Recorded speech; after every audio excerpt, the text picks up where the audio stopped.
I'm looking at a psalm here that I'm using to answer a question that I think needs to be answered, because this is something that's not discussed very much. And that question is, does God hate? And what if he does, what about the God of love? What's that all about? Well, the simple answer to your question of does God hate is yes, he does. And I'm looking at two places right here in the Psalms where this is stated explicitly. In Psalm 5, starting in verse 4, you are not a God who takes pleasure in wickedness. No evil dwells in thee. The boastful shall not stand before your eyes. You hate all who do iniquity. Whoa. You destroy those who speak falsehood. And you abhor the man of bloodshed and deceit. I flip over to Psalm 11 and I find another reference like this.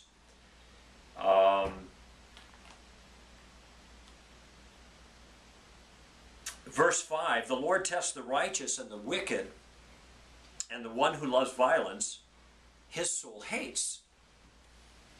Now, I know there's a tendency to want to dismiss these. Well, these are the deprecatory psalms. Well, yeah, they are the deprecatory psalms. They are speaking very angrily about evil and expressing something, but they are psalms which are in the Bible, and they're meant to tell us something.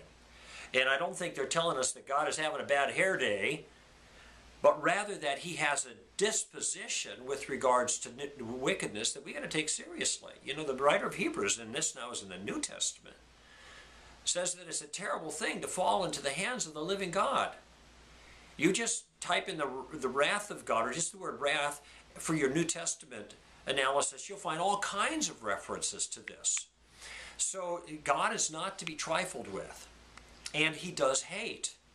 Now we have a New Testament teaching and an Old Testament teaching as well that God loves. In fact, in 1 John it says that God is love. So this is an essential characteristic of God. It isn't the is of identity. He isn't identical to love.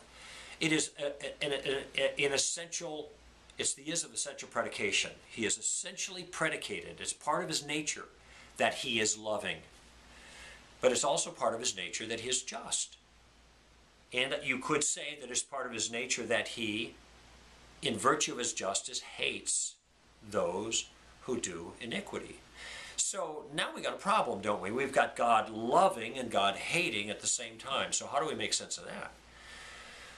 Well, if you're a parent or you're married, you may be able to relate to the conflicting emotions that you can have when you're dealing with someone close to you that you're deeply committed to.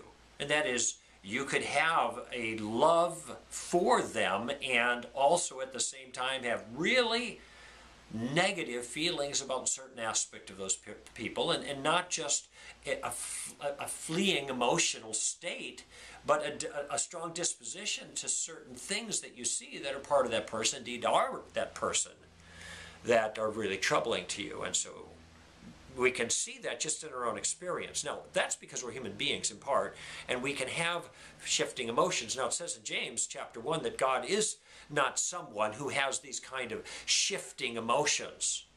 And so God is a little different in that regard. It may turn out then that neither love nor hate is a shifting emotion for God, but rather a disposition that's based on other things. So with regards to our position before the Father as his created beings, as his subjects, as his children, you might say, after a fashion, that he loves us. For God so loved the world.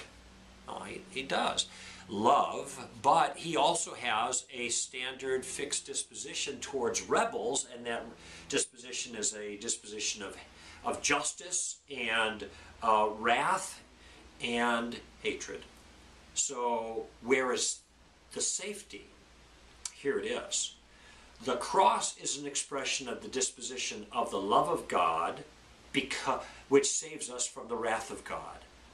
So one could say the only safe place for a sinner who God hates is underneath the cross that catches catches the hatred and lets the love fall through. The cross is the only place of safety from a God who hates sinners.